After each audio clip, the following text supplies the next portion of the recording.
શરૂ કરીશું. પહેલા સાંભળીશું, પછી એક સાથે બધા બોલીશું.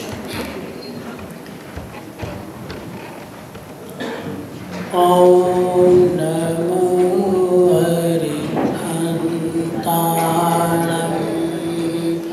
ઓમ નમો ઓમ નમો સિદ્ધાણં. ઓમ નમો ઓમ નમો આયરિયાણં. ઓમ નમો આયરિયાણં. ઓમ નમો ઉવજાયાણં. ઓમ નમો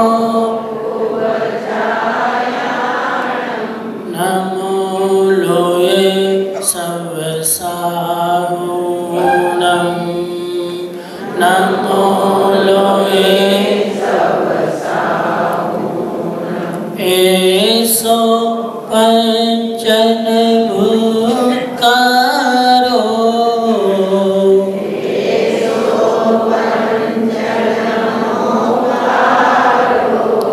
સવ પાવપણાસણો.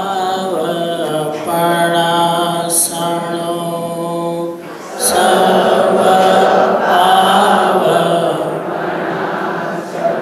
મંગલાણં ચ સવેસિં. મંગલાણં ચ પરમં હવૈ મંગલં. પરમં હવૈ મંગલં.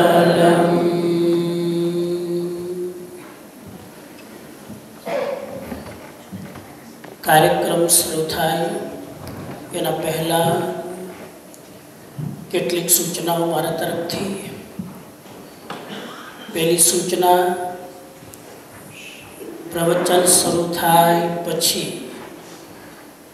કૃપયા કોઈ પણ ભાઈઓ બહેનો આગળ આવવાની કોશિશ નહીં કરે.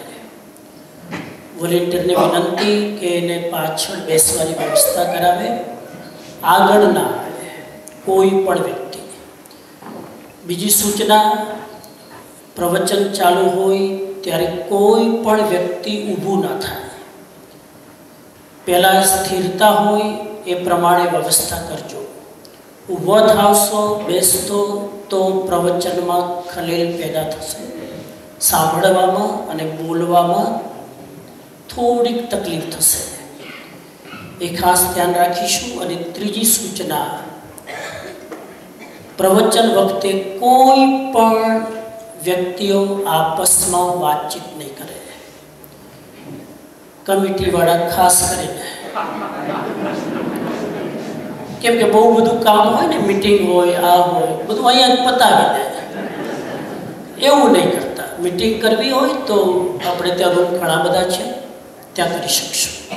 આ 3 નિયમો મારા તરફથી છે, જેનું બધા પાલન કરવાની કોશિશ કરજો. અને વોલેન્ટિયરને ખાસ વિનંતી કે કોઈ પણ વ્યક્તિ ઊભું ના થાય અને આગળ ના આવે. આ 2 ખાસ ધ્યાન રાખજો.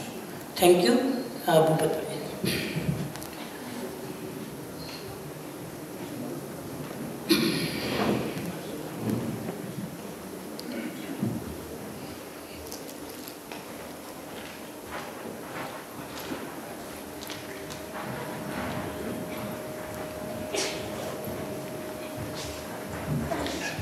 હલો હલો, સર્વને જય જિનેન્દ્ર અને જય શ્રી કૃષ્ણ.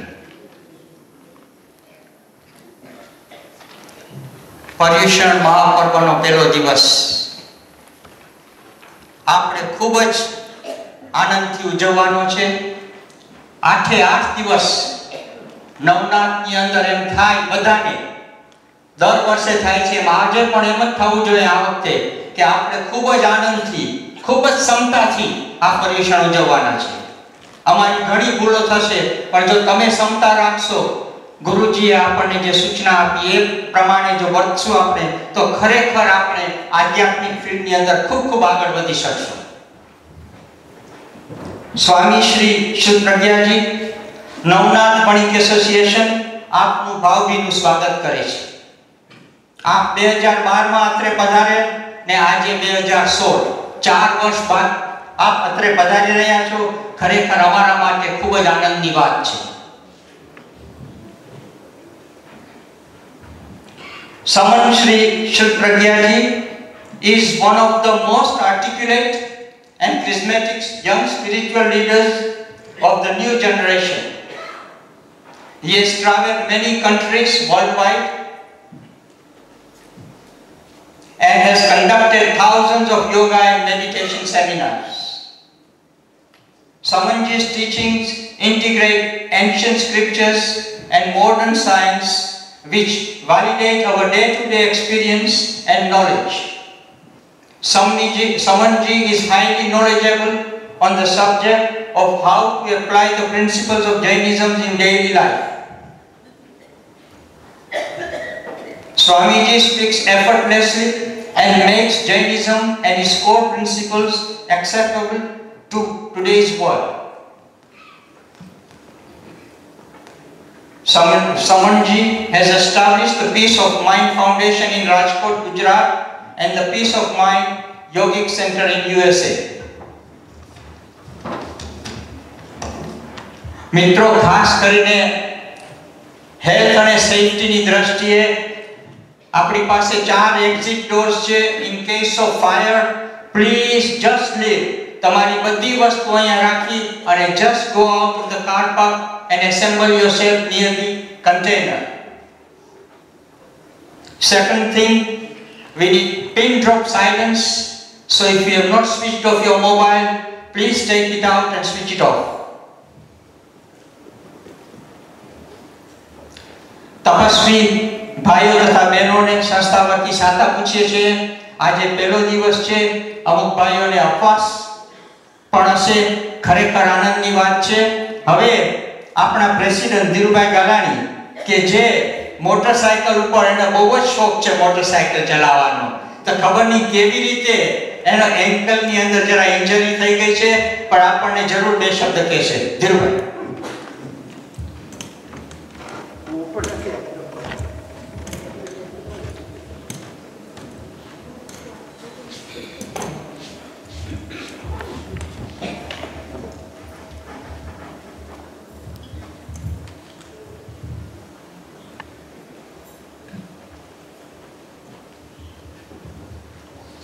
સર્વને જય જિનેન્દ્ર, જય શ્રી કૃષ્ણ.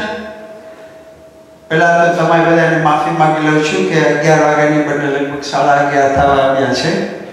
આ ફર્સ્ટ ટાઈમ છેલ્લા કેટલા બધા વર્ષમાં આપણે થોડું લેટ થયું છે, સો વી એપોલોજાઇઝ. બીજું એક એનાઉન્સમેન્ટ છે. કોઈને કાંઈ પડી જાય કે કોઈને કાંઈ લાગે કે કોઈને કાંઈ થાય ને, so we have authorized first aiders અહીંયા આગળ. So only authorized first aiders should attend any casualty. My only message is માફી માંગવાની શરૂઆત હું કરું છું. માફી આપવાની શરૂઆત તમે કરો. મારાથી કંઈ ભૂલચૂક થઈ હોય, કોઈની લાગણી દુખાય હોય તો અંતકરણ પૂર્વક મિચ્છામિ દુક્કડમ. Thank you.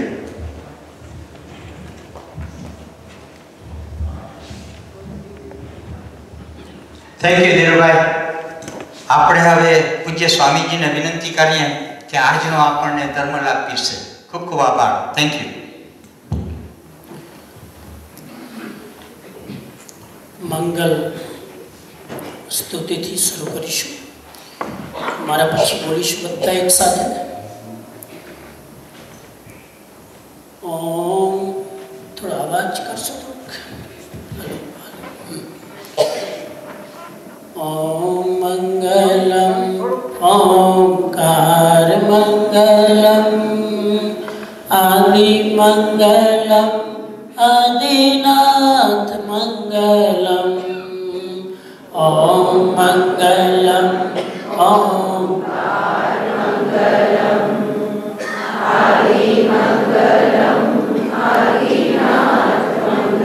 ओम मंगलम ओंकार मंगलम शांति मंगलम शांतिनाथ मंगलम। ओम मंगलम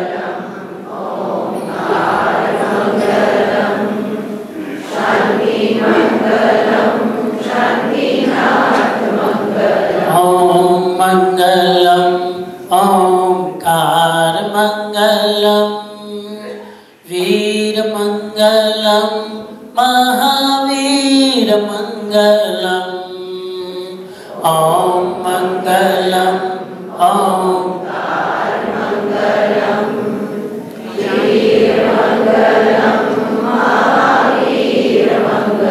ओम मंगलम ओंकार मंगलम नमो मंगलम नमोकार मंगलम। ओम मंगलम ओम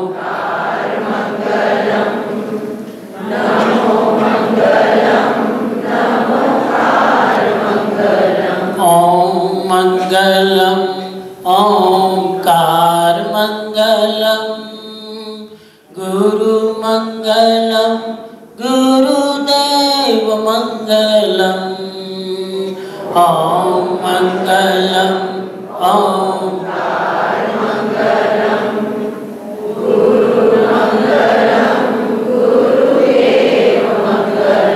ओम मंगलम ओंकार मंगलम आदि मंगलम आदिनाथ मंगलम।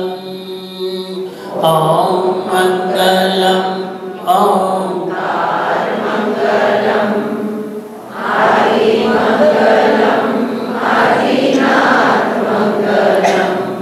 दस मिनिट ध्यान में બેસીશું થોડી વાર કમર ગરદન બધાની સીધી બંને હાથ ખોડામાં લેફ્ટ હાથ નીચે રાઈટ હાથ ઉપર આંખો કોમળતાથી બંધ શરીર સ્થિર મન શાંત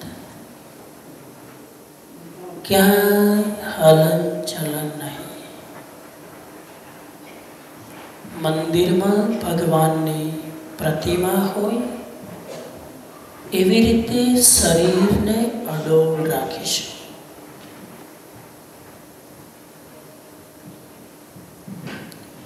એક પણ અંગમાં હલન ચલન નહીં મૂર્તિવત।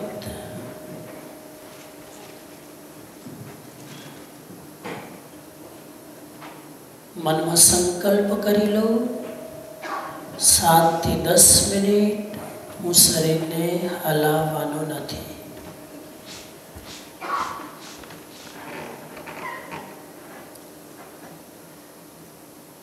શરીરમાં રૂની જે હળવાશ મહેસૂસ કરો। Experience lightness like a cotton throughout the body.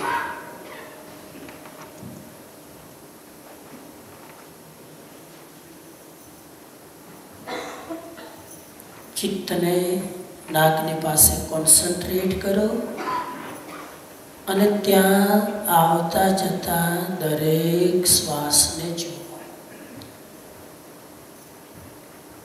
Concentrate your mind at the nostril and try to observe your each breath coming in, going out.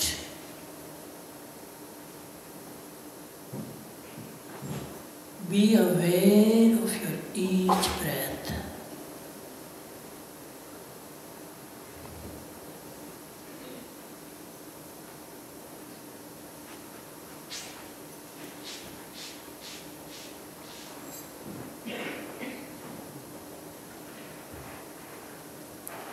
કોઈ પણ જાતનો વિચાર નથી કરવાનો, કલ્પનાઓ નથી કરવાની. માત્ર જે શ્વાસ ચાલી રહ્યો છે તેને ફીલ કરવાનો છે.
મન જરાય આડું અવળું જાય તો તરત શ્વાસ પર પાછું લઈ આવો.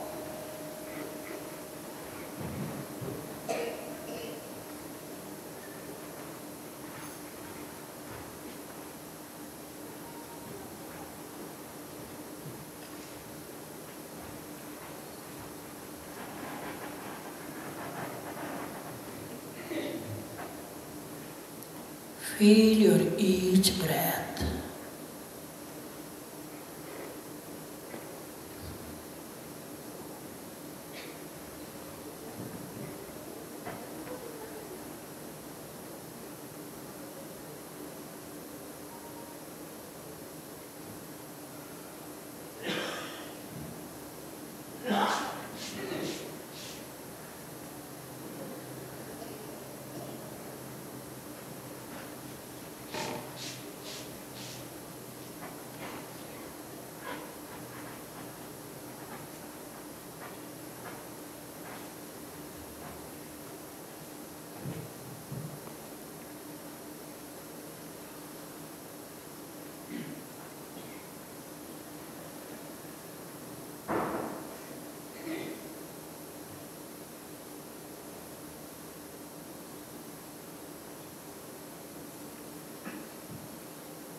ત્રણ વખત ઓમકારની ધ્વનિ કરીને પ્રયોગને વિરામ આપીશું. શ્વાસ ભરીને ઓમકાર ધ્વનિ.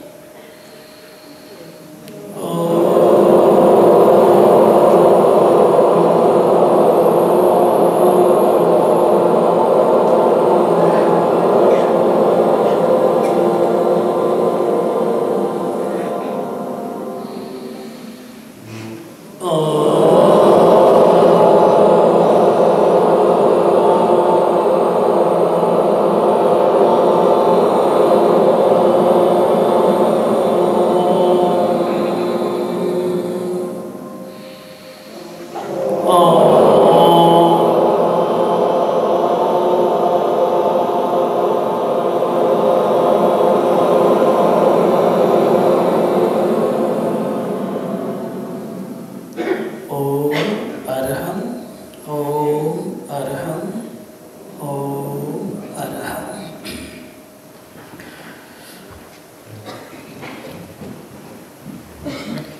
સ્તુતિની 2 લાઈનથી આજનું પ્રવચન શરૂ કરીએ છીએ. હિન્દીમાં છે એટલે જરા ધ્યાનથી સાંભળજો, એટલે મારા પછી ફોલો કરી શકાય. 2 લાઈન એક સાથે બોલીશ, જરા ધ્યાનથી સાંભળજો જેથી આપણે બોલી શકીએ. ઓમ અરહમ સુગુરુ શરણમ વિઘ્ન હરણમ મિટે મરણમ. ઓમ અરહમ સુગુરુ શરણમ વિઘ્ન હરણમ મિટે મરણમ. સહજ હો મન જગે ચેતન કરે દર્શન પ્રભુ के हम. सहज हो मन जगे चेतन करे दर्शन प्रभु के हम. बने अरहम बने अरहम बने अरहम बने अरहम बने अरहम बने अरहम बने अरहम बने अरहम. ओम अरहम सुगुरु शरणम विघ्न हरणम मिटे मरणम.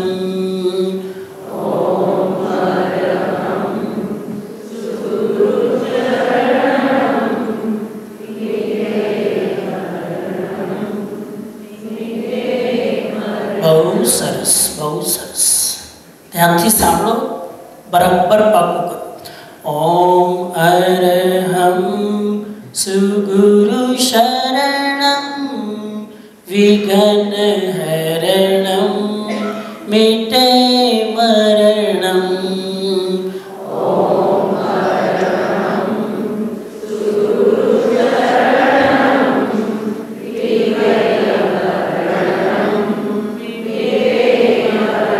सहज हो मन जगे चेतन करे दर्शन प्रभु के हम.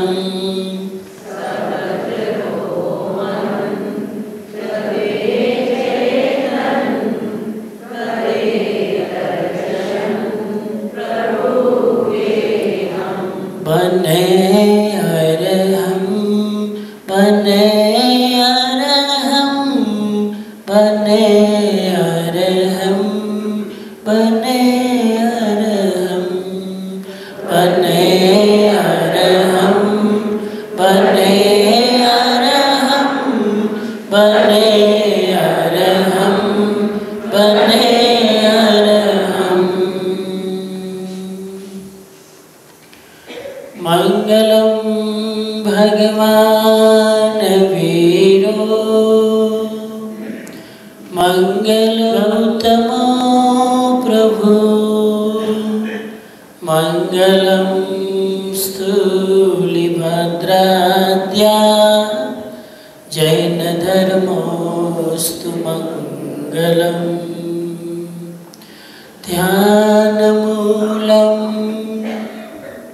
गुरुर्मूर्ति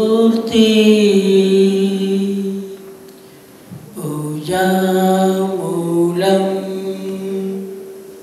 गुरुपदम मंत्रमूलम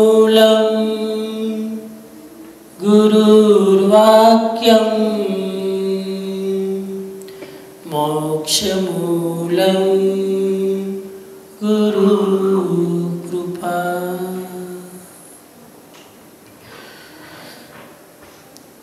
સદગુરુના શ્રી ચરણમાં ભક્તિશાહ વંદના.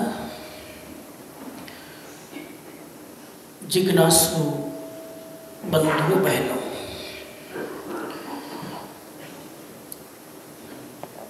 चार वर्ष पछी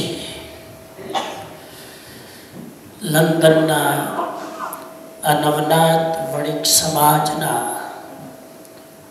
आ विशाल होल में आप सौ श्रावक श्राविकाओं साथे फरी एक मुलाकात। 4 वर्ष थई गया आप सौने मळ्या ने। आ बधा केम छो? मजामा? आवाज केम नथी आवतो? केम छो? मजामा? घणी वार मजामा ना होय तोय बोलवानुं, बोलवाथी मजा आवे। तो 4 वर्ष में घणुं बधुं एक सरखुं लागे छे, पण घणुं बधुं बदलायेલું पण लागे छे। लोकोनी उम्र बदलाई गई, 4 वर्ष में तो बदलाय ने। लोकोना शरीर बदलाई गया,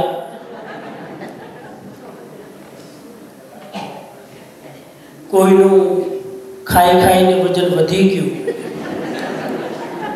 कोईનું तपश्चर्या करी करीने वजन घटी गયું, तो शरीर पण बदलाई गयुं। घणा लोकोना स्वभाव पण बदलाणा हशे। जेम जेम उम्र वधे एम एम स्वभाव पण माणसनो बदलाय। कया अर्थमां बदलाय तो तमने खबर। बदलावाना बे अर्थ थाय। सारो स्वभाव होय ने उम्र साथे धीरे धीरे स्वभाव चीड़ियो थतो जाय, अने खराब स्वभाव होय तो उम्र वधवानी साथे स्वभाव सुधरतो जाय। पण स्वभाव पण बदलाय छे, माणसना विचारो पण बदलाय छे। अने माणस जो न बदलाय तो एने माणस न कहेवाय, एने जानवर कहेवाय, एने जड़ता कहेवाय। माणस एने कहेवाय जे अंदरथी बदले, अने श्रावक एने कहेवाय जे अंदरथी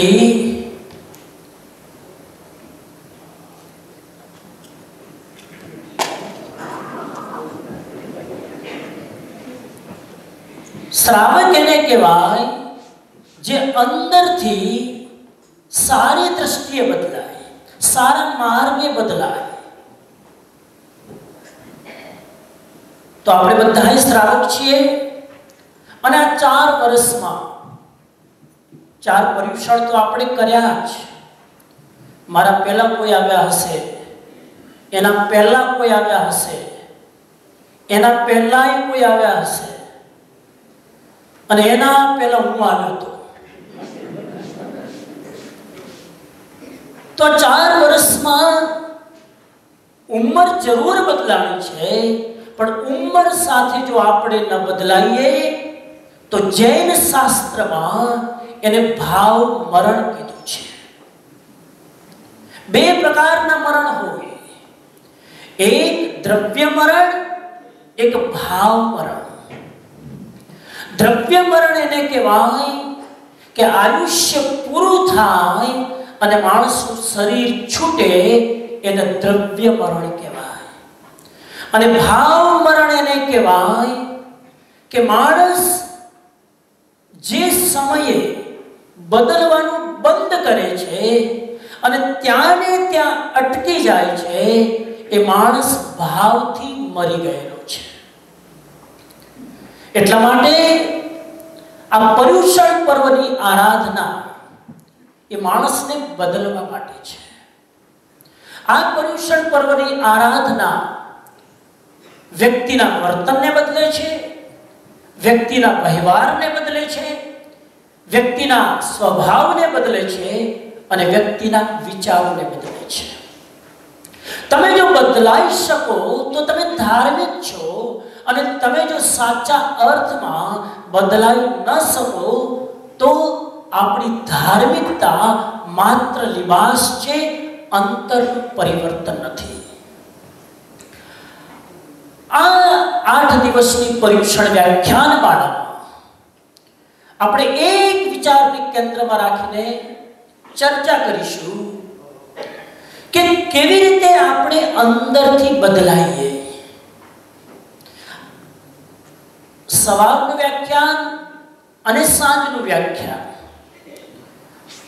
આ બંને વ્યાખ્યાનમાં આ વખતે તમારી વચ્ચે એક વિશેષ થીમ લઈને હું આવ્યો છું. પૂરા ભાવ સાથે, પૂરી તૈયારી સાથે તમારી સાથે એક વિશેષ લક્ષ્યને ધ્યાનમાં રહીને મારે એક ચર્ચા કરવી છે. માત્ર ચર્ચા નહીં, એક અનુભવ કરવો છે, પ્રયોગ કરવો છે. અને સવારના વ્યાખ્યાનની મેં થીમ રાખી છે સમ્યક દર્શનની આરાધના. અને રાત્રિકાલીન વ્યાખ્યાનની થીમ છે સાચા જૈન કેવી રીતે બનવું. આ બે થીમ ઉપર આ 7 દિવસની વ્યાખ્યાન માળા ચાલશે. તમે પણ મેન્ટલી રેડી રહેજો, હું પણ મારી પૂરી તૈયારી સાથે જેટલો મારો ક્ષયોક્ષમ છે તમારી સાથે ધર્મ ચર્ચા કરીશ. 3 વસ્તુ છે, એક ઉત્સવ, એક તહેવાર અને એક પર્વ. ઉત્સવ એને કહેવાય જે વ્યક્તિમાં ઉત્સાહ ભરે. તહેવાર એને કહેવાય જે વ્યક્તિમાં તાજગીનો સંચાર કરે. અને પર્વ એને કહેવાય જે વ્યક્તિને પવિત્રતા અને પ્રસન્નતા આપે. આ 8 દિવસ પર્વોના દિવસ છે અને એ પર્વોના દિવસમાં આપણે પવિત્રતા અને પ્રસન્નતાને પ્રાપ્ત કરવાની છે. અને એના માટેની મારી થીમ છે સમ્યક દર્શન. મને ખબર નથી તમારું લેવલ કેવું છે આ 4 વર્ષમાં, પણ હું ધારું છું, હું માનું છું કે આ વિષયને ગહેરાઈથી સમજવાની જરૂર છે. એઝ એ જૈન શ્રાવક, એઝ એ જૈન અનુયાયી, એઝ એ સ્પિરિચ્યુઅલ મેન, સમ્યક દર્શનને જો ન સમજીએ તો ધર્મની બધી જ આરાધનાઓ અધૂરી છે, અપૂર્ણ છે. બહુ તાત્વિક વિષય લીધો છે સવારે, એટલે બહુ ધ્યાન રાખજો, ક્યાંય આ સુંદર મજાની મોસમમાં ઝોલા ના આવે. સવારનો સમય છે, નાસ્તો પાક્કો કરીને આવ્યા હશો અને એકદમ રિલેક્સ મૂડમાં બેઠા છો, એટલે ઊંઘ ના આવે એનું ધ્યાન રાખજો. જો કે હું લેવા નહીં દઉં, છતાં પણ મારી નજર બહાર જો કોઈ ઝપકી લેશે તો ચૂકી જશે. સદીઓથી ઊંઘતા આવ્યા છીએ. આ પર્વ જાગવાનું પર્વ છે. અંદરથી અને બહારથી જાગૃત રહીએ, કેમ કે જાગેલો માણસ અવસરને પકડી શકે છે, સૂતેલો માણસ અવસર ચૂકી જાય છે. અહીં સુધી તમને છૂટ આપો કે વ્યાખ્યાનમાં જો ઊંઘ આવે તો ઊભા સાંભળજો, પણ ઊંઘ સાથે ક્યારેય તાલમેલ બેસાડવાની કોશિશ નહીં કરતા. હવે આ એક નવો ટ્રેન્ડ નીકળ્યો છે અમેરિકામાં, તો ખાસ જોઉં છું કે વ્યાખ્યાનમાં ઊંઘ આવે તો ઊભા સાંભળે લોકો. હા, અને હવે અમેરિકાની બધી કંપનીમાં ઊભા જ કામ કરવાની સિસ્ટમ છે, કેમ કે બેઠાનું જીવન થઈ ગયું તો ઊભા ઊભા કામ કરવાથી થોડીક શરીરને કસરત મળે. અને મને આનંદ છે 4 વર્ષ પછી તમારી વચ્ચે આવ્યો છું અને પહેલા જ દિવસના વ્યાખ્યાનમાં લગભગ હોલ પેક છે. એકદમ છેલ્લે સુધી ખુરશીઓ ટૂંકી પડે છે. એનો મને આનંદ છે કે આટલા બધા લોકો દેશથી દૂર રહીને આ પશ્ચિમની ભૂમિમાં પર્યુષણની આરાધના આટલા ઉત્સાહ સાથે આપ કરવા એકત્રિત થયા છો. તમારી જેટલી જિજ્ઞાસા છે કદાચ પૂરી તો હું સંતુષ્ટિ નહીં શકું, પણ કોશિશ કરીશ કે 7 દિવસમાં તમે અને હું 7 ડગલા ચાલવાનો પ્રયત્ન કરીએ. એક વસ્તુ યાદ રાખજો વિષયના પ્રવેશ કરતા પહેલા કે માણસનું જો પુણ્ય હોય ને, માણસની પાસે જો પોતાનું પુણ્ય હોય તો ઘરેથી નીકળીને અહીં આવવાનો વિચાર આવે. ઘરેથી નીકળીને અહીંયા આવવા માટે શું જોઈએ? પુણ્ય જોઈએ. ગાડી તો જોઈએ જ, પણ પુણ્ય ના હોય તો ગાડી પણ તમને અહીંયા પહોંચાડી શકે નહીં. એ ગાડી ઓફિસે પહોંચાડી શકે, જોબ પર પહોંચાડી શકે. અહીંયા આવવા માટે પુણ્ય જોઈએ, પહેલી વાત. અને પુણ્ય તમારું છે એટલે તમે અહીંયા પહોંચ્યા છો. બીજી વાત, એનાથી પણ વધારે જો પુણ્ય હોય તો અહીંયા આવીને તમે 1-1.5 કલાક ઊંઘ વગર બેસી શકો. આના માટે પણ શું જોઈએ? પુણ્ય જોઈએ. શરત મૂકી છે ઊંઘ વગર બેસી શકો. એ માટે તમારું પુણ્ય જોઈએ. કેમ કે ઊંઘ આવવી એ પાપનો ઉદય છે. રાતના નહીં, દિવસમાં ઊંઘ આવવી એ પાપનો ઉદય છે. અને એમાંય પ્રવચન વખતે ઊંઘ આવવી એ તીવ્ર પાપનો ઉદય છે.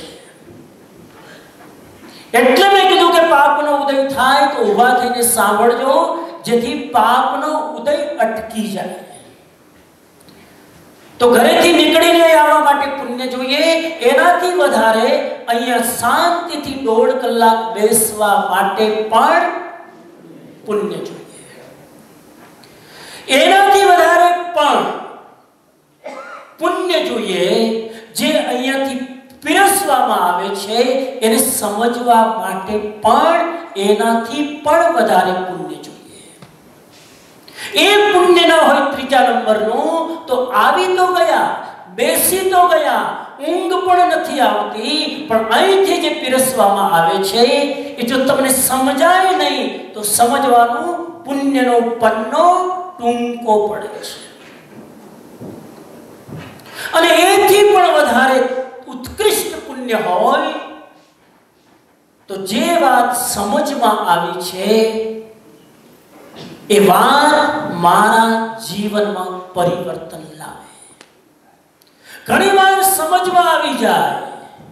ઘણા લોકો મને કે સ્વામીજી તમે બોલો બધું સમજાય છે, પણ છતાં જીવન એવું ને એવું છે. ઘણા લોકો ધર્મ બહુ કરે પણ જીવન એવું ને એવું. આવા લોકો તમે જોયા? મેં બહુ જોયા. ધર્મ બહુ કરે, તિથિ પાડે, ચોવિયાર કરે, રાત્રિ ભોજન ન કરે, ભક્તામરનો પાઠ કર્યા વગર નવકારસી ન કરે. અને આવો ત્યાગ અને આવા નિયમનો હું આદર કરું છું, પણ એનાથી જો જીવન ન બદલાય તો સમજવાનું તમારું હજુ પણ પુણ્ય ટૂંકું છે. તો બોલો હું શું માનું? તમારું આ પુણ્ય 1લા નંબરનું છે, 2જા નંબરનું, 3જા નંબરનું કે 4થા નંબરનું? હું માની લઉં કે તમે 4થા નંબરમાં પુણ્યમાં આવી શકો. અને ભાવથી સાંભળજો કે જે કંઈ અહીંથી પીરસવામાં આવે એનાથી એક ડગલું મારી જાતને અપગ્રેડેશન કરવું છે. બહુ ચિંતન અને વિમર્શ પછી આ વિષય રાખ્યો છે. તાત્વિક વિષય છે પરંતુ અનિવાર્ય છે. અનિવાર્ય એટલા માટે કે જેમ એકડા વગરના મીંડાની કોઈ કિંમત નથી, જેમ આંખ વગરના શરીરની કોઈ કિંમત નથી, જેમ વૃક્ષના મૂળ વગર, રૂટ વગર વૃક્ષની કોઈ કિંમત નથી, એમ સમ્યક દર્શન વગર ધર્મ આરાધનાની કોઈ કિંમત નથી.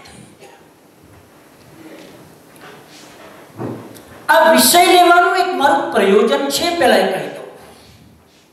ઘણી વાર તમને થાય ને કે ભાઈ આ વિષય કેમ લીધો, તો મારું એનું એક પાછળ એક કારણ છે.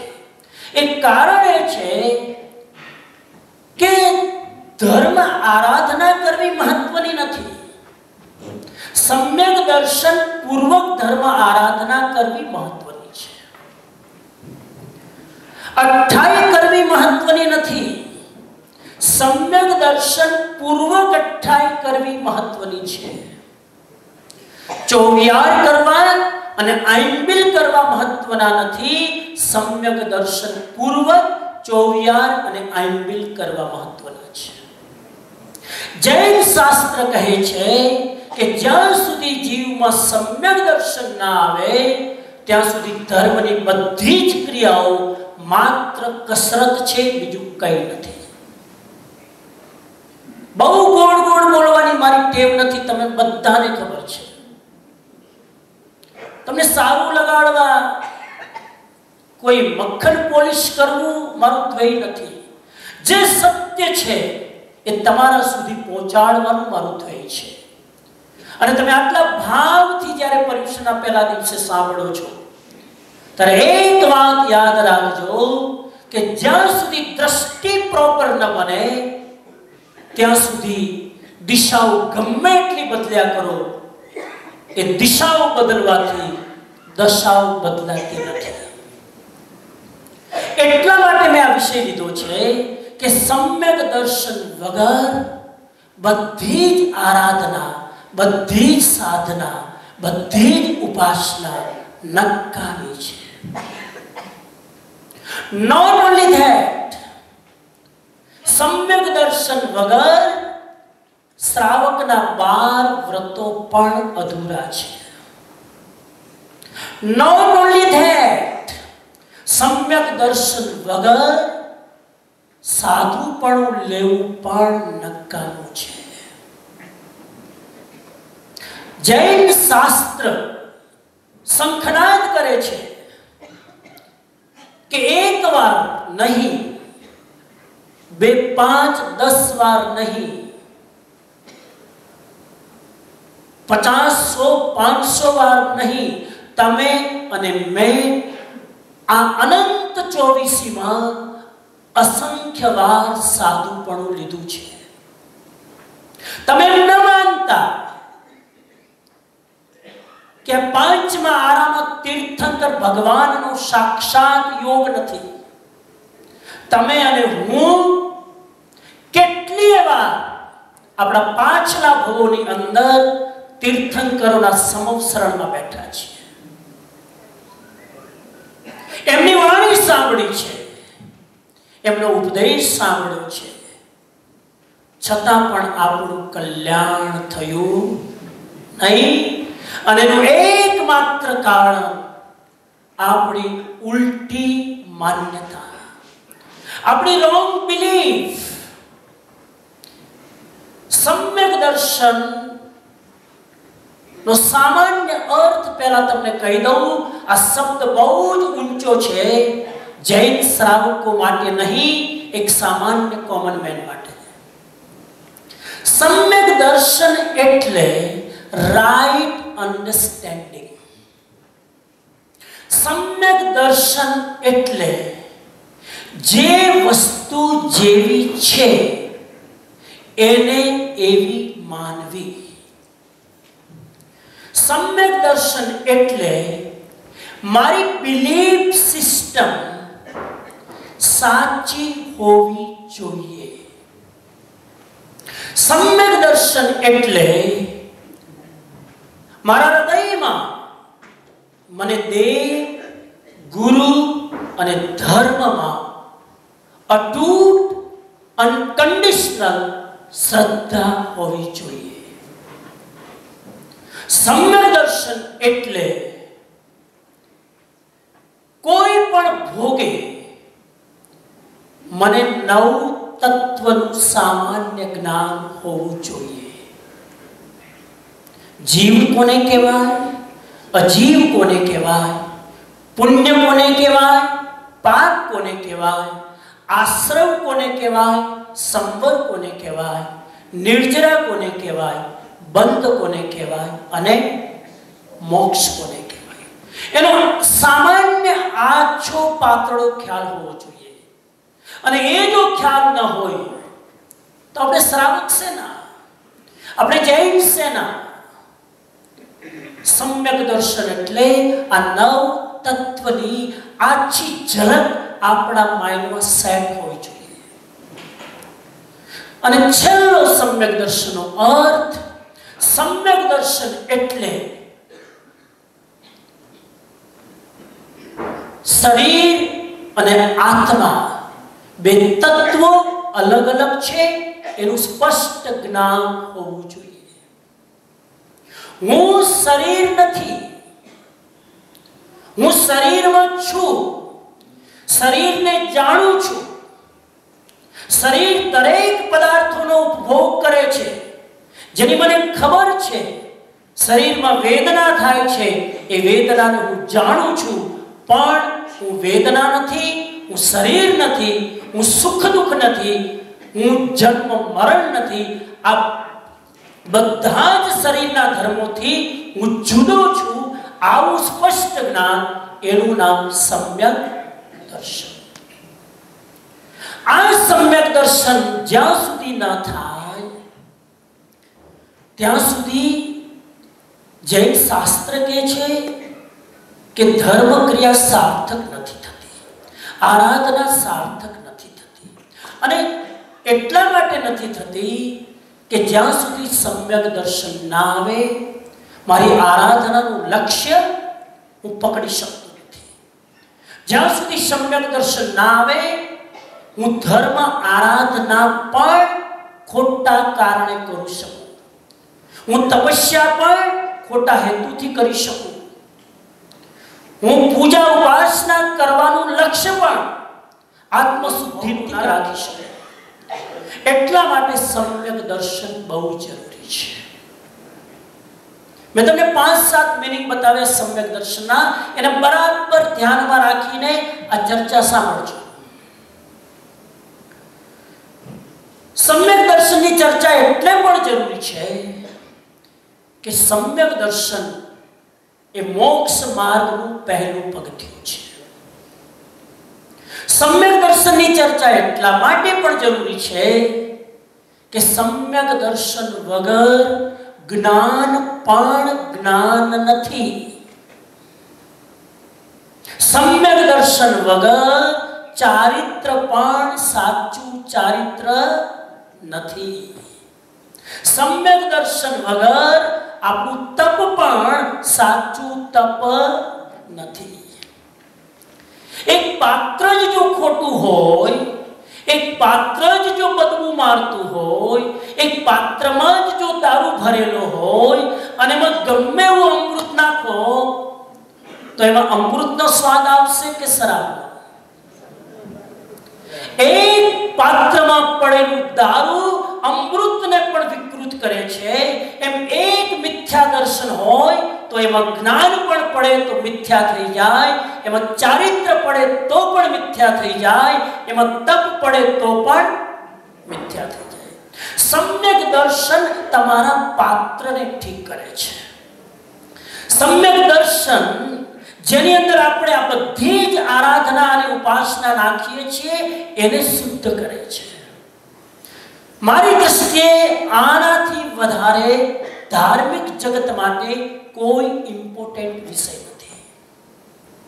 એટલે મેં આ વિષય લેવાનું દુસ્સાહસ કર્યું છે. મને જરા ચિંતા પણ થતી હતી કે ખબર નહીં તમને સમજાશે કે નહીં.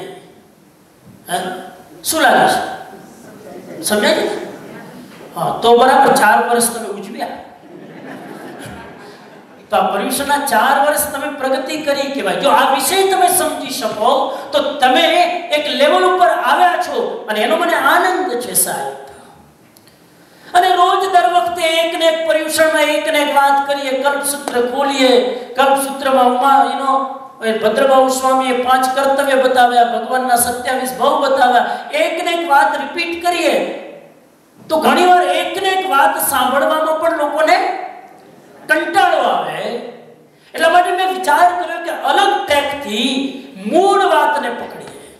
અને યાદ રાખજો, આ સમ્યક દર્શન વગર ક્યારેય પણ કોઈ પણ ભાવમાં મુક્તિ થવાની નથી. એટલે આજ નહીં તો કાલ, આ પર્યુષણમાં નહીં તો આવતા પર્યુષણમાં, આવતા પર્યુષણમાં નહીં તો 5 વર્ષ પછી, 5 વર્ષ નહીં તો જન્મના પહેલા સમ્યક દર્શન સમજે છૂટકો છે. તો હવે જે 5-10 વર્ષ પછી સમજવાનું જ છે તો વાય નોટ નાઉ? તો અત્યારે કેમ નહીં, જેથી આટલા બધા વર્ષો આપણા બગડે નહીં? કેમ કે આ જો નહીં સમજો તો બધી જ આરાધનાઓ જેટલા વર્ષ કરશો એટલા વર્ષ અધૂરી આરાધના છે. હવે લાગે છે કેટલું ઇમ્પોર્ટન્ટ ટોપિક છે? લાગે છે બધાને? હા, બસ કોઈ પણ ટોપિકની મહિમા પહેલા સમજાઈ જાય ને તો પછી કનેક્શન થાય. અને એક કનેક્શન થાય તો જ પછી તમે તમારી જાતને કરેક્ટ કરી શકો. પહેલા કનેક્ટ થાવ, પછી કરેક્ટ કરો. કનેક્શન વગર કરેક્શન થઈ શકતું નથી. એ સમ્યક દર્શન મોક્ષ માર્ગનું મંગલાચરણ છે. જેમ કોઈ પણ વસ્તુ શરૂ કરીએ તો પહેલા મંગલાચરણ કરીએ, નવકાર મંત્રથી આજનું મંગલાચરણ આપણે કર્યું, એમ ધર્મ આરાધનાનું મંગલાચરણ શું છે? સમ્યક દર્શન. તમારી પાસે પાસપોર્ટ હોય અને વિઝા ના હોય તો બીજા કન્ટ્રીમાં એન્ટ્રી મળે? ના મળે. તમે કે મારી પાસે પાસપોર્ટ છે, પાસપોર્ટ રાખો તમારા પર્સમાં. એ પાસપોર્ટમાં જ્યાં સુધી વિઝા ન લાગે ત્યાં સુધી પાસપોર્ટ ખાલી કાગળ છે, એની કોઈ વેલ્યુ નથી. એમ માનવ ભાવ મળવો એ પાસપોર્ટ છે અને એમાં સમ્યક દર્શનનો થપ્પો લાગવો એ વિઝા છે. બોલો, ખાલી પાસપોર્ટ લઈને જ ફરવું છે, વિઝા લગાડવા છે? બોલો. ઇન્ડિયામાં ઘણા લોકો કે સ્વામીજી અમારી પાસે પાસપોર્ટ છે, મેં રાખો. એ કોરા કાગળિયાની કોઈ કિંમત નહીં, અંદર સ્ટેમ્પ લાગે તો એની કિંમત છે. તો તમે ટ્રાવેલ કરી શકો, તો તમે યાત્રા કરી શકો, તો તમે ગતિ અને પ્રગતિ કરી શકો.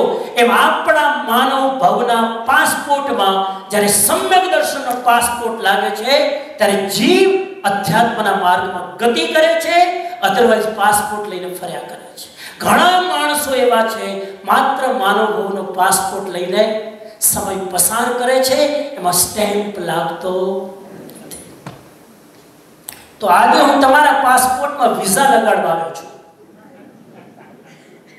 વિઝા લાગે તો માણસ કેટલો ખુશ થાય, એની ચાલ બદલાઈ જાય સાહેબ. મને પહેલી વાર અમેરિકાના વિઝા મળ્યા અને મારી ચાલ બદલાઈ ગઈ. વાવ, લાયસન્સ મળી ગયું, 10 વર્ષ શાંતિ. પછી અમેરિકાના આપે નહીં ત્યાં સુધી આપે જ નહીં, અને આપે તો પછી છપ્પર ફાડીને આપે. 1 વર્ષના એક સાથે 10 વર્ષ. તો એ વિઝા લગાડવા એટલે સમ્યક દર્શન. આજે પહેલો દિવસ છે અને પહેલા દિવસે આજના મારા વિષય સમ્યક દર્શનના અંતર્ગત મારા મૂળ વિષય છે આજે સમ્યક દર્શનનો મહિમા અને એનું મહત્વ શું છે એ મારે અડધો પોણો કલાક તમને સમજાવવું છે. Are you ready? બરાબર સમજો. જ્યાં જ્યાં વચ્ચે અનુકૂળતા હશે ત્યાં હું તમને દ્રષ્ટાંત આપીશ. મને એમ લાગે કે એ ઝપકી આવી તો દ્રષ્ટાંત શરૂ કરીશ. હા, હું ઉપર એટલા માટે બેસું છું કે દેખાય છેલ્લે સુધી, બાકી કે ઉપર બેસવાનો શોખ નથી કાંઈ.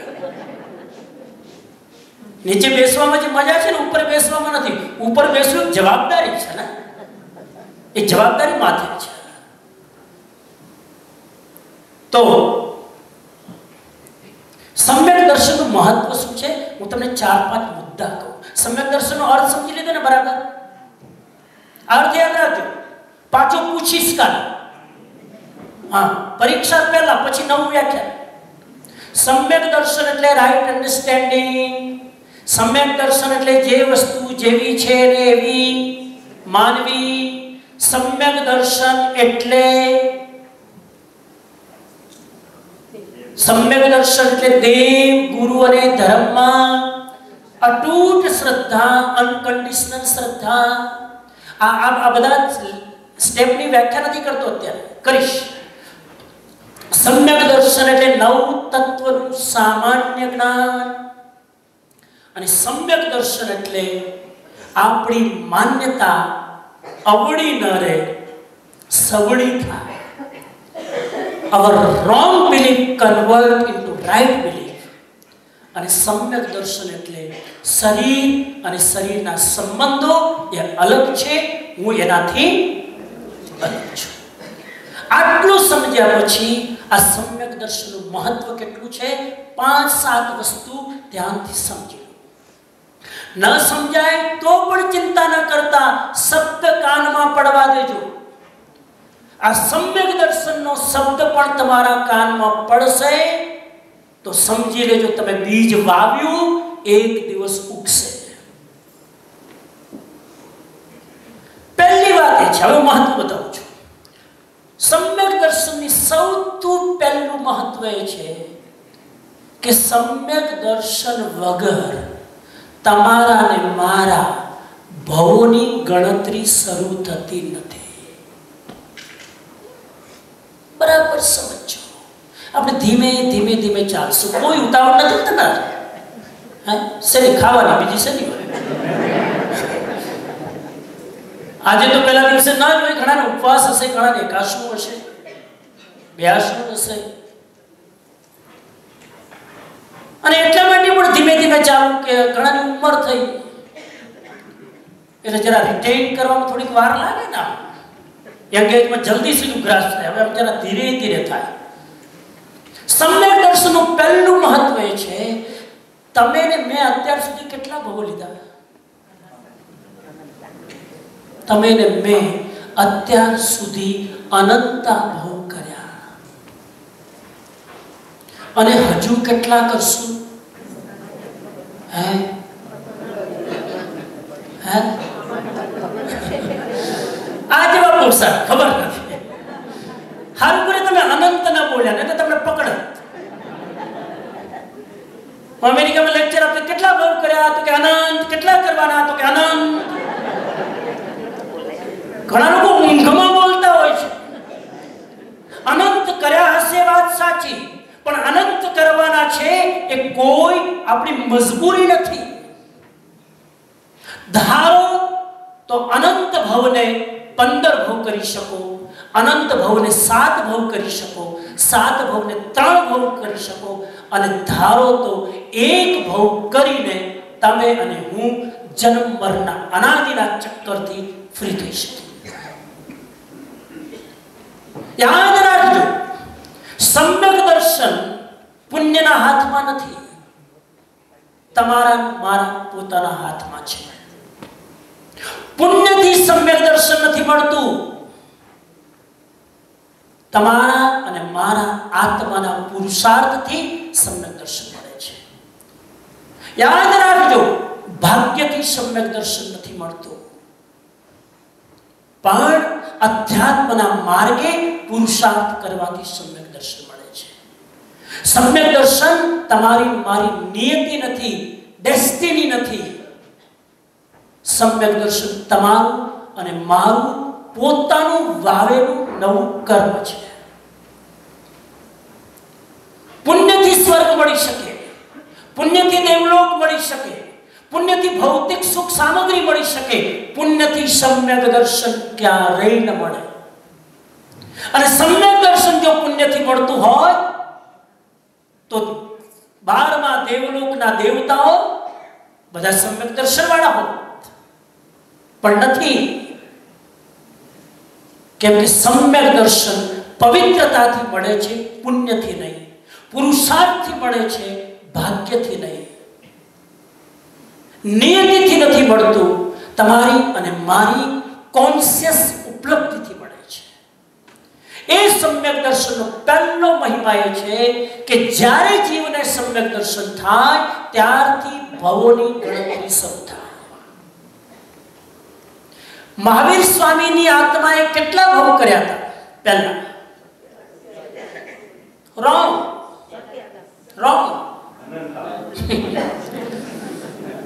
સત્યાવીસ કેમ બોલો છો? મહાવીર સ્વામીની આત્માએ મહાવીર સ્વામીના તીર્થંકરના રૂપે જન્મ્યા એના પહેલા કેટલા ભવ કર્યા? અનંત ભવ. છતાં જ્યારે મહાવીર સ્વામીના ભવોનું આપણે વર્ણન વાંચીએ છીએ ત્યારે કેટલા ભવોનું વાંચીએ છીએ? 27. વાહ! કેમ કે સમ્યક દર્શન જે ભવથી થયું ત્યાર પછીના જ એમના ભવો ગણતરીમાં ગણવામાં આવે છે. એક તીર્થંકરના જીવના પણ અનંત ભવોનું કાઉન્ટિંગ નથી થતું. એ અનંત ભવો વ્યર્થ ગયા જ્યાં સુધી સમ્યક દર્શન ન થયું. અને જેવું સમ્યક દર્શન થયું ભવોની ગણતરી શરૂ થઈ. તો હું માની લઉં કે આ પરીક્ષણથી આપણા ભવોની ગણતરી શરૂ થાય.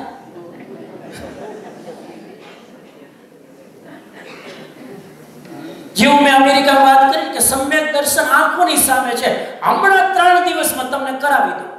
મને કે એમ થોડા થતા હશે. બસ આ જ પ્રોબ્લેમ છે. આને હું કહું છું ઉલટી માન્યતા, આને હું કહું છું વિપરીત બિલીફ, આને હું કહું છું રોંગ બિલીફ. સાહેબ, આ પંચમ કાળ છે, બરાબર? કયો આરો છે? 5મો આરો છે. 5મા આરામાં કેવળ જ્ઞાન થાય. તમને બધું જ્ઞાન છે ને એટલે આનો ઉપયોગ કરું છું. 5મા આરામાં કેવળ જ્ઞાન થાય? ના થાય ને? 5મા આરામાં આ ભરત ક્ષેત્રમાં કેવળ જ્ઞાન થાય? ના થાય. બધામાં પછી આંખ બંધ કરીને હા ના કરો. આ 5મા ભવમાં, આ 5મા આરામાં આ ભરત ક્ષેત્રમાંથી કેવળ જ્ઞાન ન થાય, પણ આ 5મા આરામાં કેવળ જ્ઞાનનો બાપ જે છે ને એ થાય. કેવળ જ્ઞાનનો બાપ કોણ? સમજો બરાબર. કેવળ જ્ઞાનનો ફાધર, જેના થકી કેવળ જ્ઞાન આવે છે, એના વગર કેવળ જ્ઞાન ના આવે. કેવળ જ્ઞાન ભલે ન હોય, કેવળ જ્ઞાન જેનાથી આવે એ અત્યારે છે, અને એનું નામ સમ્યક. હું કેર સમ્યક, હું કેર કેવળ જ્ઞાન. કેવળ જ્ઞાન જેનાથી આવે એ થઈ શકે ને. આપણે એ કરી લેવું છે કેવળ જ્ઞાન થાય કે સમ્યક દર્શન થયું એટલે આજ નહીં તો કાલ મુક્ત થવાનું રિઝર્વેશન થઈ. આ કેટલી મોટી આશાની કિરણ છે કે એકવાર સમ્યક દર્શન થયું એટલે હવે અનંત ભવો કરવાના નથી. બોલો, અનંત ભવો કરવા છે? અનંત ભવો કરવા છે? પૂરી અવાજ નથી આવતી. એના 2 કારણ છે. એક તો જે બહુ સુખીઓ જીવ હોય ને એને અનંત ભવો ઓછા કરવા ના હોય. એના થાય મોક્ષમાં ઉપર જઈને હું કરશું એના કરતા હારું આવો ભવ ક્યાં મળે? જે છે એનું સુખ છોડીને ભલા જે નથી અને એનું સુખ કેવું હશે કોને ખબર? જે નથી એના સુખની ચિંતા કરવી એના કરતા જે છે એને માણો બાપા. તો જે સુખિયા જેવું છે ને આમાં એને મોક્ષમાં જવું નથી. આવું ચોખ્ખે ચોખ્ખું કહી દઉં છું. અને જે એકવાર જિંદગીમાં તકલીફ આવે ને તો એમ થાય કે આનાથી છૂટીએ તો જીવને જ્યાં સુધી અશુભ કર્મનો ઉદય નથી થતો ત્યાં સુધી મુક્ત થવાની ભાવના પણ પેદા નથી થતી. આ તમારા પુણ્યની કૃપા છે કે તમને ભાવના નથી થતી. જે દિવસે પાપનો ઉદય શરૂ થયો એ દિવસે થશે કે આ પુનરપી જનનમ પુનરપી મરણમ મારે કરવા નથી. તો એકવાર સમ્યક દર્શન આવે એટલે બહુ ટૂંકા થઈ જાય અને જીવ મુક્ત થાય. હવે મુક્ત શબ્દને પણ તમે બહુ ટ્રેડિશનલી નહીં લેતા. આમાં કેટલાય લોકો નાસ્તિક હશે જે મોક્ષને નહીં માનતા હોય, આત્માને નહીં માનતા હોય. કાંઈ વાંધો નહીં, તોય તમને મારું લેક્ચર ગમશે. એટલા માટે કે મોક્ષ એ બીજું કંઈ જ નથી મારી દ્રષ્ટિએ. ટોટલી ઇન્ડિપેન્ડન્ટ થવાની પ્રક્રિયા છે. Do you want to dependent or do you want to independent? બોલો શું થવું છે? જિંદગીમાં કોઈના ઉપર ડિપેન્ડ રહીને જીવવું છે કે ઇન્ડિપેન્ડન્ટ થઈને જીવવું છે? મોક્ષ એટલે બીજું કંઈ નથી, ટોટલી ઇન્ડિપેન્ડન્ટ થઈને આ મારો આત્મા જીવે એનું નામ મોક્ષ છે. મારે કોઈ ડિપેન્ડન્સી જોતી નથી, કોઈના પરવશ થઈને મારે જીવવું નથી. આનું નામ મોક્ષ છે. મોક્ષ કોઈ સિદ્ધ શિલામાં નથી. મોક્ષ કોઈ આકાશની અંદર કોઈ એવી શિલા છે અને ત્યાં જઈને પરમેનન્ટ બેસી રહેવાનું એ નથી. કેટલો ઊંડાણમાં જો બીજી બધી ફાઇલો ખોલીશ તો આ બધું રહી જશે. પણ મારે તમને એ કહેવું છે કે મોક્ષ ક્યાં થાય? જીવનો મોક્ષ ક્યાં થાય? અહીંયા કે સિદ્ધ શિલામાં? જીવનો મોક્ષ ક્યાં થાય? મુક્ત આત્મા ની અવસ્થા અહીંયા આવે કે ત્યાં આવે? અહીંયા આવે. બરાબર, વેરી ગુડ. એનો અર્થ એ છે કે મોક્ષ ઉપર નથી, ઉપર સિદ્ધ શિલા છે. મોક્ષ અહીંયા છે. મારો આત્મા જ્યારે બધી જ પરતંત્રતાને છોડી દે છે, મારો આત્મા જ્યારે બધી જ ડિપેન્ડન્સીને છોડી દે છે, ત્યારે મારો આત્મા શું થાય છે? મુક્ત થાય છે. અને બીજાના ઉપર ડિપેન્ડન્ટ રહેવું એનું જ નામ અટેચમેન્ટ છે. જેટલા તમે કોઈના અટેચ થાવ ને એટલા જ તમે એના ડિપેન્ડન્ટ થાવ. બરાબર સમજો? હું જેટલો કોઈના પ્રત્યે અટેચ થાઉં છું, વ્યક્તિ કે વસ્તુ, પદાર્થ કે કોઈ વ્યક્તિના હું જેટલો અટેચ થાઉં છું હું એના ઉપર એટલો જ ડિપેન્ડન્ટ થાઉં છું. અને જેટલો ડિપેન્ડન્ટ થાઉં છું એટલું મારું સુખ ઘટે છે. મારે એ પણ વાત તમને કરવી છે. આપણા બાપ દાદાઓ પણ જીવતા હતા, આપણે પણ જીવીએ છીએ. આપણા બાપ દાદાઓ પાસે વિજ્ઞાને આટલી સુવિધાઓ નથી આપી, આટલી સગવડો નથી આપી જેટલી સગવડો અત્યારે તમારી મારી પાસે છે. બરાબર? આપણા બાપ દાદાઓ આવા એસી હોલમાં બેસી લેક્ચર સાંભળતા હતા પરીક્ષા. આપણા બાપ દાદાઓ જ્યારે બોલતા હતા ત્યારે આવું માઇક વાપરતા હતા, હાથ બે ફ્રી. આપણા બાપ દાદાઓ તમારી જેમ વોશિંગ મશીન વાપરતા હતા, તમારી જેમ ખાખરા ના મશીનો વાપરતા હતા, તમારી જેમ લિફ્ટ વાપરતા હતા. બાપ દાદાની વાત કરું છું, એ પપ્પાની નહીં, ડેડીની નહીં, ડેડીના ડેડીની. કાંઈ વાપરતા નતા, છતાં ઈમાનદારીથી તમે જરા નજર નાખો, એ વધારે હેપી હતા કે આપણે? એમ લાગે છે ને?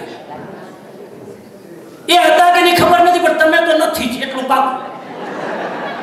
તમે બોલ્યા એના ઉપરથી કહું છું, એ હતા એનો મતલબ આપણે નથી.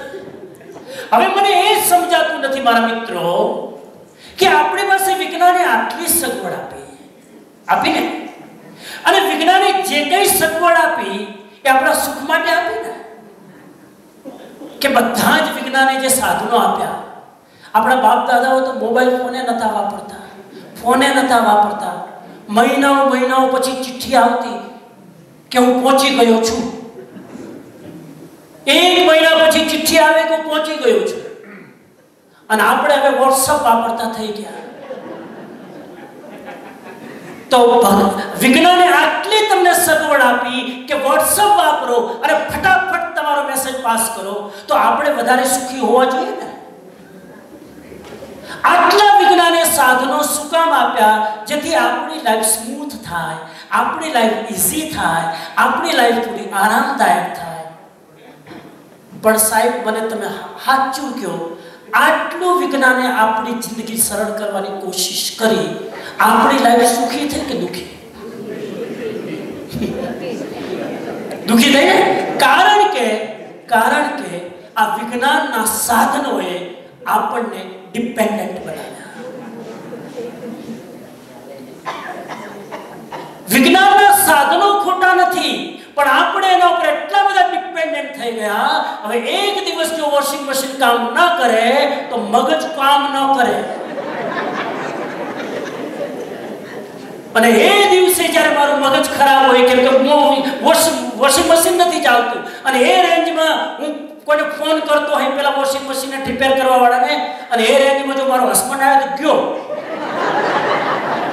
એ રેન્જમાં મારી વાઈફ આવી તો ગઈ, છોકરા આવ્યા તો પતી ગયું. એક અપસેટ માણસ જેને મળે એને અપસેટ કર્યા વગર. આટલા બધા વિજ્ઞાને સાધનો આપ્યા છતાં કેમ ફ્રીડમ ના આવી? કેમ કે આપણે એના ગુલામ થઈ ગયા. અને ગુલામ થઈ ગયાના કારણે આપણે ડિપેન્ડન્ટ થયા. ડિપેન્ડન્ટ થવાના કારણે આપણું સુખ ઘટતું ગયું. વિજ્ઞાન ક્યારે કોઈને સાચું સુખ ના આપી શકે, અને એ જો આપી શકે તો આજે પશ્ચિમના લોકો, આજે વેસ્ટર્ન પીપલ અધ્યાત્મના માર્ગે વળત નહીં. સાહેબ, એ પણ તમને કહી દઉં, એઝ એ જૈન આપણું સૌભાગ્ય છે કે જે પશ્ચિમના લોકો અત્યારે જેને શોધી રહ્યા છે, આપણને 2600 વર્ષ પહેલેથી મળી ગયું છે. We are so lucky કે એ લોકો તો હજુ ફાંફા મારી રહ્યા છે અધ્યાત્મના નામે, અને આપણને તો બિલ્ટ-ઇન મળ્યું છે.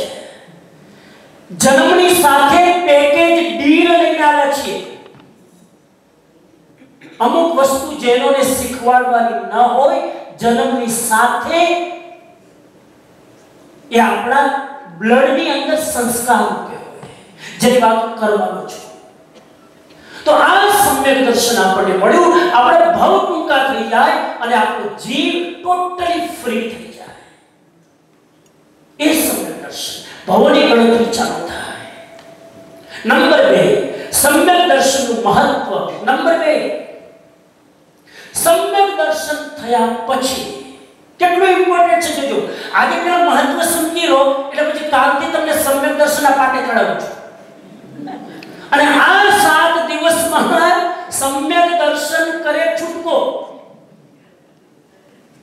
અને સાહેબ, જેટલો મારો અનુભવ અને અભ્યાસ છે, હું તમને કહું, આ 7 દિવસમાં સમ્યક દર્શન થઈ શકે. 7 દિવસમાં. અને મારે તમને કરાવી રહેવું છે બુક એન્ડ ક્રુક.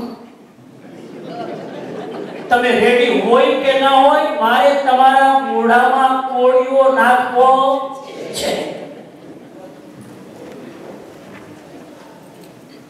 હું મારી જાતને રોકી નથી શકતો. એટલો બધો ઇમ્પોર્ટન્ટ ટોપિક છે આ. આપણે ત્યાં સ્વસ્તિક કરવાની પરંપરા છે. જ્યારે મંદિરમાં પૂજા કરીએ ત્યારે આપણે શું કરીએ? દેરાવાસી પરંપરામાં તો ખાસ એક પાટ લઈ અને ચોખાથી શું કરે? સ્વસ્તિક કરે. એ સ્વસ્તિક શું કામ કરીએ છીએ? સ્વસ્તિક એ 4 ગતિનું પ્રતીક છે. નરક ગતિ, તિર્યંચ ગતિ, મનુષ્ય ગતિ અને દેવ ગતિ. અને એના ઉપર આપણે સિદ્ધશિલા કરીએ, એના ઉપર પછી 3 ઢગલી કરીએ, જ્ઞાન, દર્શન, 4.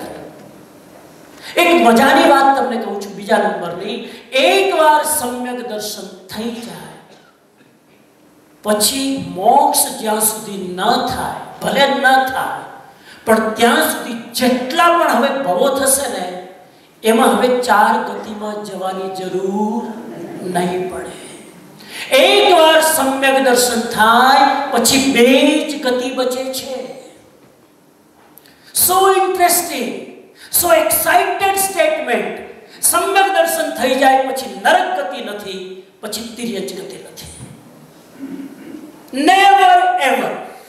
એકવાર સમ્યક દર્શન થઈ જાય પછી એ જીવ ક્યારેય નરકમાં જવાનો નથી, અને એ જીવ ક્યારેય તિર્યક એટલે એનિમલ એન્ડ બર્ડ્સ ફોર્મમાં જવાનું નથી. એક જીવની માત્ર અને માત્ર 2 જ ગતિ પછી થાય, મોક્ષ ન થાય ત્યાં સુધી.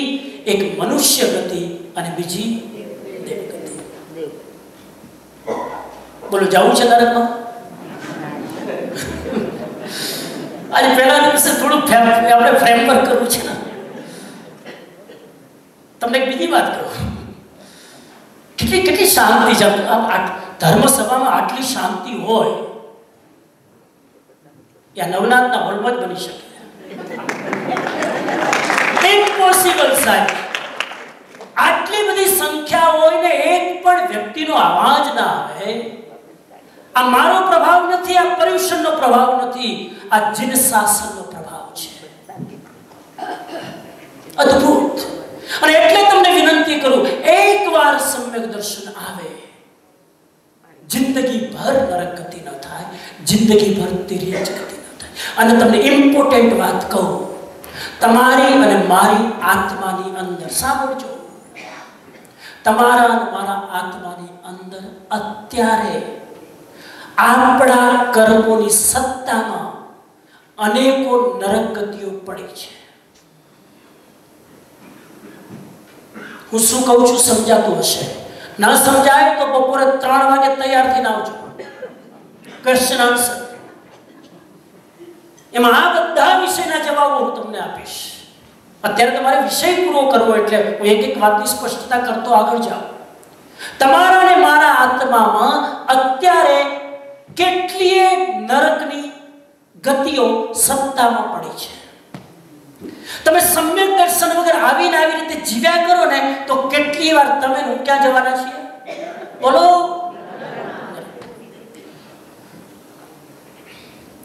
મહાવીર સ્વામીના જીવનમાં સાહેબ નવાઈની વાત એ છે, મહાવીર સ્વામીના જીવનમાં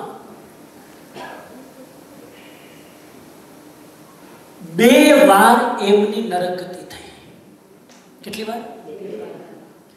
અને એ નરક ગતિનું આયુષ્ય એમને નિકાચિત બાંધી લીધેલું. એટલે અધરવાઇઝ સમ્યક દર્શનની નરક ગતિ થાય, પૂર્વ આયુષ્ય બાંધી લીધું હોય તો થાય. મહાવીર સ્વામીનો જીવ 2 વાર તો 27 ભવની અંદર નરકમાં જઈને આવ્યો. અનંત ભવમાં તો કેટલી વાર. તીર્થંકરનો જીવ કેટલી વાર નરકમાં જઈને આવ્યો. તો તમારો મારો જીવ નરકમાં તો ગયો જ હશે, અને હજુ પણ સમ્યક દર્શન નહીં થાય તો કેટલી વાર વિઝિટ કરશે. હું શાસ્ત્રના જ્ઞાનના આધારે કહું છું, તમારા અને મારી આત્માની સત્તામાં અનેકો નરકો પડે છે. અને એ જો ન કરવું હોય તો અત્યારે બને એટલા વહેલા સમ્યક દર્શન કરી લઈએ. એકવાર જો સમ્યક દર્શન થઈ જાય તો પછી કદાચ પૂર્વમાં જો નરક ગતિ બાંધી લીધી હોય તો નરકમાં જઈએ પણ ખરા, પણ પછી નરકમાં જવાનું કોઈ દુઃખ નથી.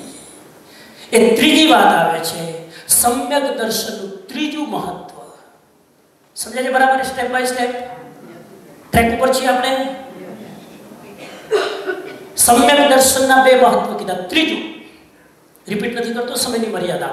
સમ્યક દર્શનનું ત્રીજું મહત્વ છે, એકવાર સમ્યક દર્શન થઈ જાય પછી કદાચ પૂર્વ નિકાચિત કર્મના બંધથી નરક ગતિ પણ થાય પણ સમ્યક દર્શન પછી નરકમાં દુઃખ નથી. સાંભળજો બરાબર. સવારનું વ્યાખ્યાન ક્લાસિકલ છે, કેમ કે સવારના લોકો ક્લાસિકલ હોય,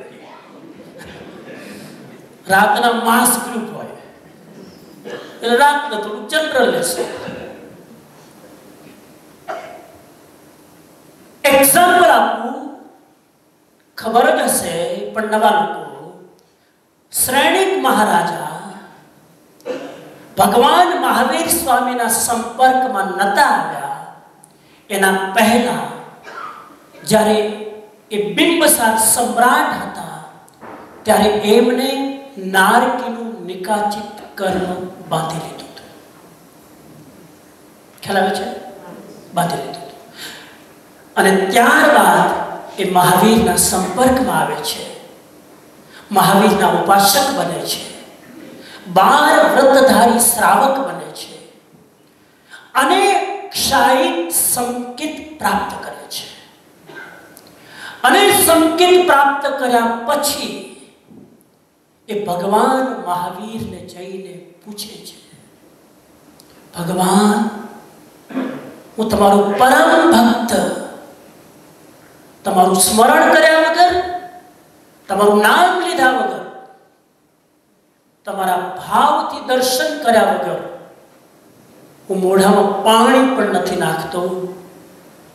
આપ જ મને કહો, મર્યા પછી મારી નેક્સ્ટ ગતિ કઈ હશે? આ વીતરાગનું શાસન જ જવાબ આપી શકે, બાકી કોઈની તાકાત નથી. મહાવીર સ્વામી કહે છે કે હે શ્રેણિક, મર્યા પછી તું નારકીમાં જવાનો છે. મર્યા પછી તું નારકીમાં. આ મહાવીર સ્વામી જ કહી શકે, અને જ્યાં કહી શકે સમજવાનું વીતરાગ છે. રાગી વ્યક્તિનું આ સ્ટેટમેન્ટ હોઈ ન શકે. તમારામાંથી કોઈ મારી બહુ સેવા કરે અને પછી સભામાંથી પૂછો કે સ્વામીજી તમારા જ્ઞાનમાં મારી ગતિ કઈ, અને મારા જેવા થોડું જ્ઞાન હોય તો શું કે તમારી ગતિ ખરાબ થાય જ નહીં ને. મારી થોડીક સેવા કરે એટલામાં તો હું તમારો પક્ષ લેતો થઈ જાઉં, પણ મહાવીરના શાસનમાં ક્યાંય પક્ષપાત નથી. અને પક્ષપાત કરે એને તીર્થંકર કહેવાય નહીં. હે શ્રેણિક, તું નારકીમાં જવાનો છે. કહે છે કે આ સાંભળીને શ્રેણિક મહારાજાના આખા રોમ રોમ કાંપવા લાગે છે, થરથરવા લાગે છે, ધ્રુજે છે, અને ભગવાનને કહે છે કે હે ભગવાન, શું વાત કરો છો? મારી ગતિ જો નરક હોય તો તમારો દુશ્મન ગોશાળાની ગતિ કઈ? નામ સાંભળ્યું? ગોશાળાની ગતિ કઈ? જે એમ કહે છે કે હું તીર્થંકર છું, મહાવીર તો ઢોંગી છે. જેને 12 વર્ષ સુધી મહાવીર પાસેથી જ્ઞાન મેળવ્યું, મહાવીર પાસેથી તેજો લબ્ધિ શીખ્યા, અને એ જ તેજો લબ્ધિનો પ્રયોગ મહાવીર ઉપર કરે છે અને કહે છે કે Mahavir was wrong, I am right. આ ગોશાળાની ગતિ કઈ? મહાવીર સ્વામી કહે છે એ ગોશાળો મરીને 8મા દેવલોકમાં જવાનો છે. તમને ગળે ઉતરે છે આ વાત કે દુશ્મન 8મા દેવલોકમાં અને પરમ ભક્ત નારકીમાં? કેવળ જ્ઞાનમાં આ પોસિબલ છે, વીતરાગ દ્રષ્ટિમાં આ પોસિબલ છે. અને પૂછ્યું કે કેવી રીતે ગોશાળો 8મા દેવલોકમાં અને મારી નારકી કેવી રીતે?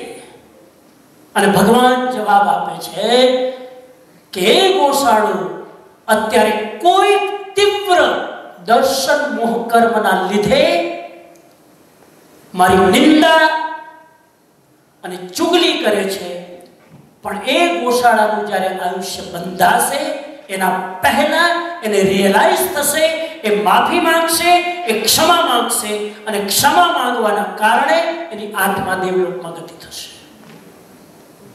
અને બીજું તારું આયુષ્ય બંધાઈ ગયું છે. એટલે તું ગમે એટલી મારી સેવા કર, મારી સેવાનું પરિણામ મળશે, પણ તારા કરેલા તો તારે ભોગવવા પડશે.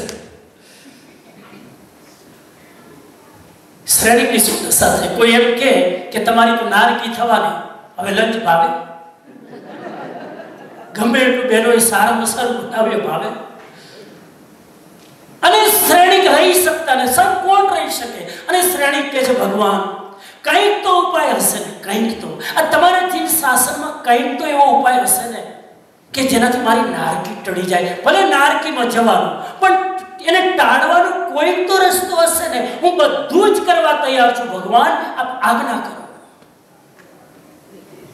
ભગવાન એના ભાવને જોઈને રહી શકતા નથી. ભગવાન કે છે એના 3 રસ્તા છે. કેટલા? 3 રસ્તા છે. એ 3 માંથી જો એક પણ કરી લે ને તો તારી નારકી ટળી જાય. હવે શ્રેણીકના ચહેરા પર લાઈટ આવી. ચલો 3 તો છે નાનું, હું તો સમ્રાટ શું ન કરી શકું. પહેલો રસ્તો,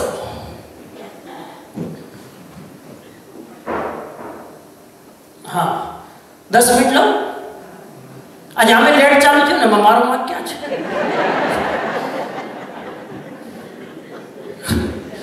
ના ના એટલા માટે નહીં, હું કઈ બદલો નથી લેતો, પણ તો ઉતાવળ ન હોય તો 10 મિનિટનું પૂરું કરો. મારી પરમિશન લેવી જોઈએ, કેમ કે પાછું 3 વાગે શરૂ કરવાનું ને બપોરે. 3 કે કેટલા? 3 હું 10 મિનિટમાં પૂરું કરું. પણ આ પ્રસંગ નીકળ્યો છે તો જરા કહી દઉં.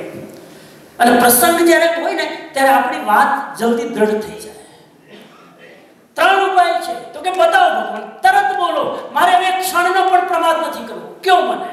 પહેલો રસ્તો, પુણ્યનું એક સામાયિક લઈ આવો, તારી નારકી ટળી જાય. પુણ્ય તો રોજ કરે છે સામાયિક, તારે રોજના નથી લેવાના, રોજમાંથી એક જ લેવાનું. આ એક સ્ટેટમેન્ટ પણ એટલું બધું રહસ્ય છે. ભગવાને પુણ્યનું નામ કેમ લીધું, તમારું મારું કેમ નહીં લીધું? કેમ કે ભગવાનને આપણા સામાયિક ઉપર ભરોસો નતો. પુણ્યનું સામાયિક લઈ આવજા. અને ધન્ય છે પુણ્યો કે ભગવાનના મુખે શ્રેણીક મહારાજાની નારકી ટાળવા માટે પુણ્યને યાદ કરવો પડે. અને પુણ્યો જન્મથી એટલો બધો કરી, પણ એના સામાયિકની તાકાત એટલી કે કોઈ જીવની ત્રીજી નારકી ટાળી શકે. એક સામાયિકની એટલી તાકાત છે, સાંભળજો ભાઈ બહેનો, એક સામાયિકની એટલી તાકાત છે. અહીંયા કેટલાય લોકો બેઠા છે સામાયિકમાં. એક સામાયિકની એટલી તાકાત છે કે તમારી ત્રીજી નારકી ટળી જાય. આ તો સીધો રેફરન્સ છે ભગવાન મહાવીરનો. એક સામાયિક જો મળી જાય તો ત્રીજી નારકી ટળી જાય. આયુષ્ય ન બંધાણું હોય તો. અને ભગવાન તો કહે છે ભલે બંધાણું તોય જા લઈ અને જાય છે લેવા. આ પ્રસંગ બધાને ખબર છે, ખાલી મારી ભાષામાં વાઇન્ડ અપ કરું. અને લેવા જાય છે. અને પુણ્યો તો સામાયિકમાં બેઠો છે અને આવે છે. ધર્મપત્ની વેલકમ કરે છે, બેસાડે છે, ઠંડુ ગરમ જે હોય તે આપે છે. અને પછી કહે છે કે ક્યાં છે પુણ્ય? તો કે તો સામાયિકમાં બેઠા છે, થોડી વાર રાહ જુઓ. આપણે હોઈએ ને અહીંયા બ્રિટનના પ્રેસિડેન્ટ આવે સામાયિકમાં, હે તો શું કરી? ઊભા થઈ બેસી. સાહેબ થોડી કલ્પનામાં જજો ઊંડા. એ પુણ્યો અંદર બેઠો છે, એની આત્માના ધ્યાનમાં છે, એક પણ વિકલ્પ નથી. આજ સામાયિકની કિંમત હોય.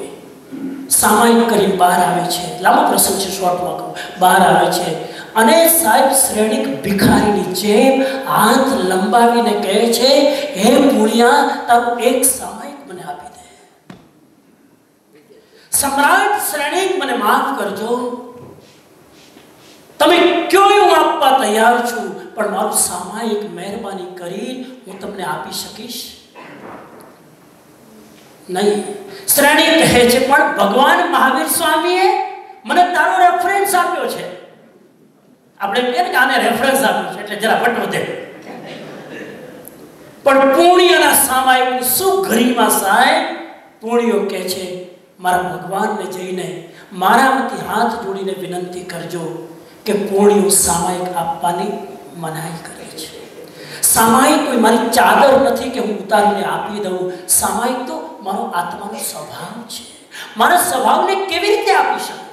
ક્ષમા કરજો મને, હું સામાયિક નહીં આપી શકું. એ મારો સ્વભાવ છે અને એ કોઈને આપી ન શકે. એ તો દરેક વ્યક્તિએ પોતે અર્જિત કરવો પડે સામાયિક કરીને. સામાયિકની જો લેવડ દેવડ થતી હોત તો સિનિયર સિટીઝન બધા યંગ લોકોને આપી દે, લો લઈ જા. કેમ કે સિનિયર સિટીઝન રોજ 5 કરતા હોય, 8 કરતા હોય, ઘણા રાતના 2 વાગે તૂટે સામાયિકમાં બે લઈ જાઓ. લો સામાયિકનું ટ્રાન્સફોર્મ એકબીજા ઉપર થતું નથી સાહેબ. એ સ્વભાવ છે જીવનો, પોતે અચીવ કરવું પડે. બીજું કામ કરો, કાંઈ વાંધો નહીં, સામાયિક નથી આપતો ને, બીજું કામ કરો. એક આ રાજમાં જ એક માણસ રહે છે ભયંકર હિંસક, જેનું નામ છે કાલ સોકરી કસાય. રોજના 500 પાડા મારે છે. કેટલા? એક દિવસ ને 500 પાડા મારતો તો બંધ કરાવી દે. તું રાજા છે ને, તું તારો ઠાકો રાખે કે હું સમ્રાટ. એક દિવસ કાલ સોકરી કસાય 500 પાડા મારવાનું બંધ કરે, તારી નાખી ટળી જાય. તો કે આ તો હમણાં ચપટી બજાવીને પૂરું કરું. અને આદેશ આપે છે કાલ